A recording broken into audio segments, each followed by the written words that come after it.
বলছি দাদা, এখানে কি লক্ষ্মীর ভান্ডার হচ্ছে? হ্যাঁ হচ্ছে, ভেতরে আসুন। হ্যাঁ, তা বয়স কত আছে? কেন, আমাকে দেখে বয়স বোঝা যাচ্ছে না? ওরম ভাবে হয় নাকি? দেখি আধার কার্ড বার করুন দেখি।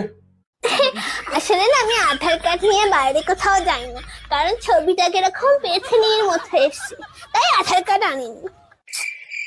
তো ভোটার কার্ড দেখি। আর ওই ভোটার কার্ড কি আনবো বলেন তো? ভোটার কার্ডের নাম ভুল। আমার নাম মালতী কাওড়া, ওখানে নাম এসছে বালতি শেওড়া। আমি কি শেওড়া গাছ থেকে নেমে এসছি? ওই জন্য আমি কিচ্ছু আনিনি, আমি একাই চলে এসছি। তো কিছু যেগুলো আনেননি, আপনি এসছেন কেন? আপনি বাড়ি যান। কিরকম মুখ করছে দেখো। আপনার তো লোকের দুয়ারে দুয়ারে গিয়ে বসা দরকার, এটা দুয়ারে সরকার। দুয়ারে না বসে স্কুলে স্কুলে বসছেন, তাহলে তো স্কুলের সরকার বলতে পারে। যত সব বেশি। বলছি দাদা,